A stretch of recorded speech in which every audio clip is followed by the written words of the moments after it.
Yo, welcome back to Dadvestor. Just a quick look at the account, and I have some explaining to do. We did not make $10,000.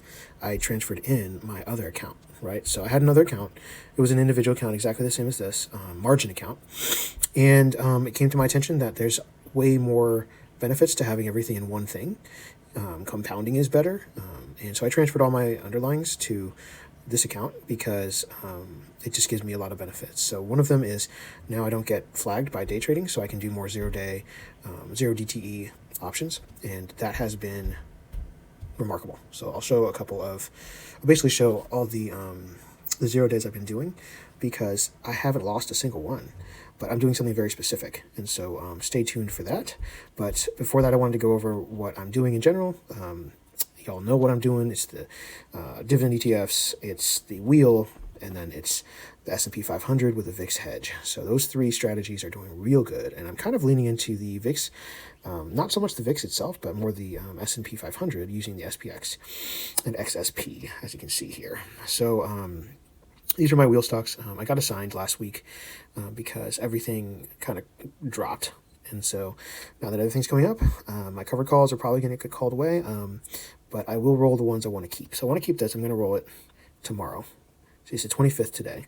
So tomorrow would be the 26th, and that's when I would want to roll the ones I want to keep, which is AG, which is my silver play. I stopped wheeling silver, by the way, because I just felt like, or I realized it's not a good use of capital. I don't really want to own silver, SLV specifically. I want to own this because it's a dividend stock, and it tracks silver closely, or relatively close to silver, so it's kind of like this will be my silver exposure. Peloton was sort of like, I didn't think I'd get assigned, so it's sort of like oh well. So I'm just going to wheel out of this. I'm going to wheel out of JetBlue. They were just highly volatile, so I got good premiums on them, so not really down very much. MSTU, so Mist University, just kidding. It's really just a leveraged, very good premium underlying, so it's an ETF that tracks MicroStrategy, MSTR. So it's like Misty, except I don't care about that for dividends because it doesn't have dividends, but it's a great wheel stock because I own 200, so I can sell covered calls, and I got pretty good prices on it, right? So $17 for less than a week, and I have 2 contracts, so it's whatever that is, $34. It's negative right now, but my cost basis is pretty good for this. So I probably won't roll it. I'll just let it get called away, and I'll just start selling more puts. So I like to have this going. I'm going to keep this. I'm going to keep this. I'm going to get rid of everything else. There's another one. This was sort of a speculative play because of the bombings, and I was like, well, maybe I could do a small play on that, but it looks like it's not working out. Not a big deal because it's $55 credit. So even though it's like negative 200%, that's really just $111. I'm going to probably roll it or figure something out, but it might be a loss. I won't get max loss on that for sure. I'll watch it, but I'm not too worried. It's not a huge amount of the portfolio. The VIX hedge is still going. I'm going to do a recap on June in July, basically when June is over, because June was really bad in terms of where the VIX hedge, where is it? The VIX hedge was just massive. So I had way too many VIX positions in June. Now I only have one per month, and that's kind of how I'm going to keep it. So somewhere around like a $500 position where I'm looking to cap at over $400 if there is a spike in volatility, and that way my VIX chain will capture a lot of or cover a lot of ground for a low price. So I built that out into December. So every month I'm going to do a new VIX position, and then I'll just build the chain out to like 10. I think right now it's at like 3, 6, 7. So I need to make a few more when volatility comes down, which actually it is. So today would have been a good day to open more VIX positions, but whatever. So net power's another one. I'm just going to get called away unless I can get a good price on like rolling it. So we'll see. The wheel, I'm not focusing on it because I've been doing really well with S&P 500. So that is what's going on. So here's more of my underlyings.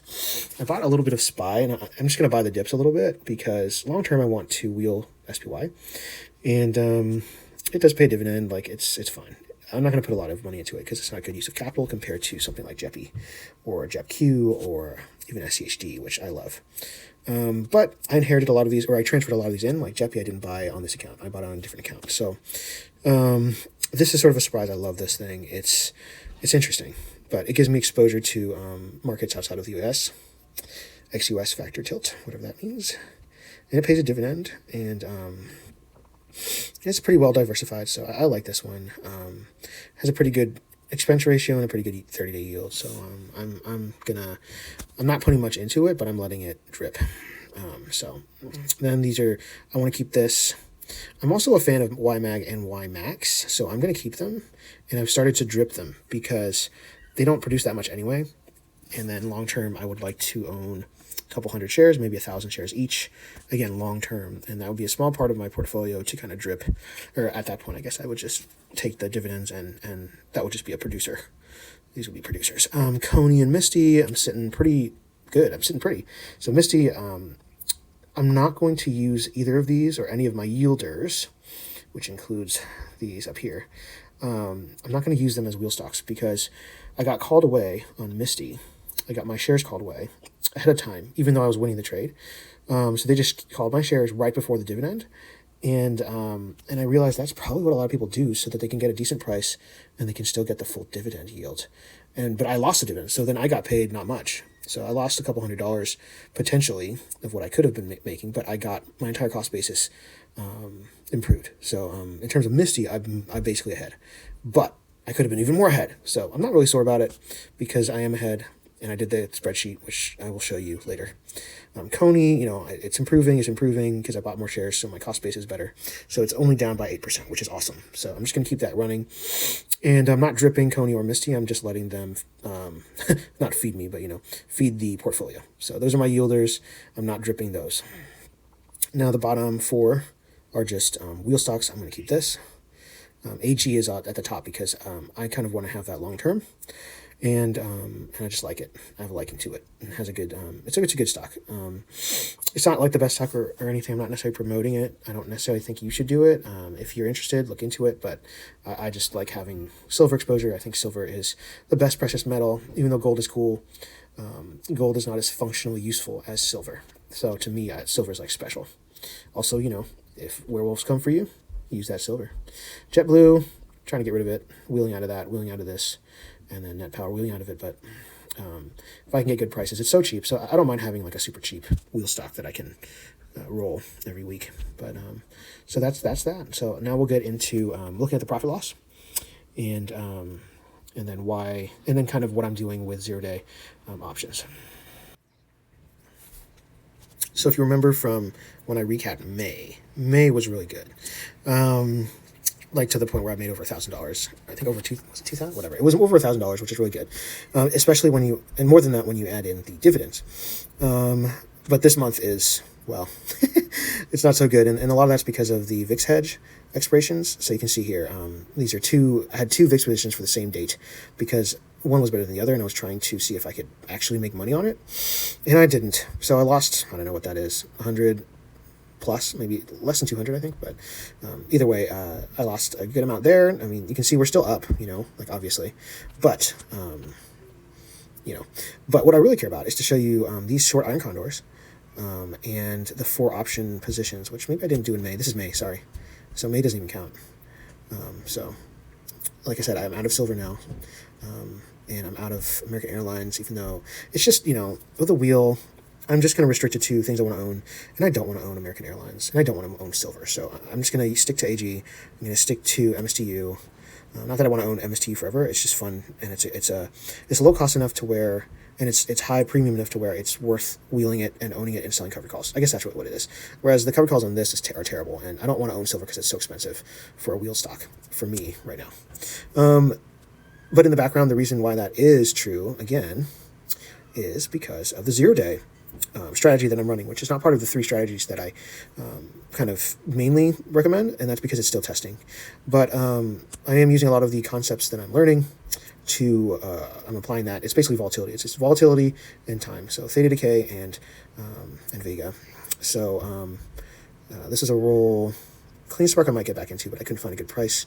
But I think what I'm looking for is going to be closer to the top. So here we go. It's the 4 option strategies, because these are basically butterflies. So I've been making butterflies on SPX for kind of a lot of money. You can see $910.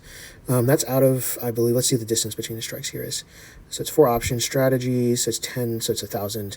So they don't cost a lot, right? So this 910 credit cost me $90. So you put on a big profit, a low loss ratio, because it's a butterfly, but that means it's high risk, right? So you mitigate the risk, because it's mitigated in terms of it's not that much money, right? So you can't max loss. Worst case scenario, all right, it's not even $100, so it's not a big deal. But then you mitigate the risk even further by look at the realized profit. That's 2.75%. So you just take a tiny bit of profit. But because it's such a massive credit, it's still decent profit. Like if you look at everything else that I'm doing, and it's like $25 is actually on the high end compared to a lot of these other positions, right? It's like $12, $22, $13. Like $25 is great. So so I've been basically running these butterfly opened at kind of the beginning of the basic market open to capture the initial volatility of the market when it pops open for the first half hour to an hour. And I've even opened some later in the day and just benefited off of theta decay. And there's some technicals that I run to make sure I'm not, and you know, I check the news, I check to make sure nothing crazy is happening. But then there's also, of course, I'm never risking that much. But the fact that I've made money on it 100% of the time during, even like this has been since the 13th, I think even before that, but I've been doing this strategy, here it is again, almost every day for the past, 2 weeks or so, and I haven't lost a single one. This might have been one, I'm not sure. This definitely was. But what I'm also doing is I'm checking on it, and if it's starting to look like, okay, market might just start to turn and not fluctuate. Fluctuations are good for the butterfly, but so if they start to get really directional, and I'm like, all right, it's staying around like 1 or 2%, I'll just get out for a small profit. So, you know, it's like not losing is great. So anyway, if it wasn't for all these VIX positions expiring, I would probably be up even more. But yeah, you can see this one again. What I did today, I guess, was this one, and it started to get away from me. I think I would have been fine, but it was during the day. I was busy today. I was running around, so I checked on it, I think around lunchtime, and I just decided to close it for a small profit. But you can see this is pretty scalable, you know, especially if you have a little bit of time or you can check on it, you know, consistently every 10, 20 minutes. It's pretty great, you know, and just set an order for a small amount and then it'll close, which is what I did here. You know, there's a lot of potential with this strategy. And I'm testing it. So if this could be my main moneymaker, and I've done something similar in the past, but never understanding, like, just take 2%. That's insane. I never would have wanted to do that, but it's like anti-greed. So it basically has always worked for the past couple weeks. Anyway, I'm excited about it, but you know, then again, things can always go nuts, and just because it works now doesn't mean it'll work later. But hey, let me keep testing it. I haven't lost yet. I'm just going to try not to do anything crazy. And my main 3 strategies are still going. I'm still getting yields. I'm still getting dividends. I'm still turning the wheel, and I'm still going to be doing my longer-term S&P 500 trades within the safety of the VIX hedge. Those are the 3 core strategies, and then I have these zeros on top that I love. I absolutely love. All right. In a week or so, I will be dropping another video about how I'm doing this month. And my goal was 480, but I'm hoping to beat that. So yeah, we've beaten the what's this new offer? So we've beaten the 20,000 goal, but it was really because I transferred in a $9,000 account plus change. Maybe it was like 9,500. So without that, we were really around 17,000 something. But adding that in has been really helpful to avoid pattern day trading, and it's just going to compound that much faster. So it just looks great too. So that much closer to 10,000 or 100,000, past 10,000. I'm that much closer to 100K. But my next goal is 30,000. So hopefully we can get there. The markets go down as well as up. So I could drop a lot, you know, because I am super invested in the market. But hopefully not, and hopefully it'll skyrocket even faster. But I will be keeping an eye on those realized profit loss amounts and tracking the system. And I'm adding kind of an awesome strategy to the system. So peace out. Hope y'all are doing good.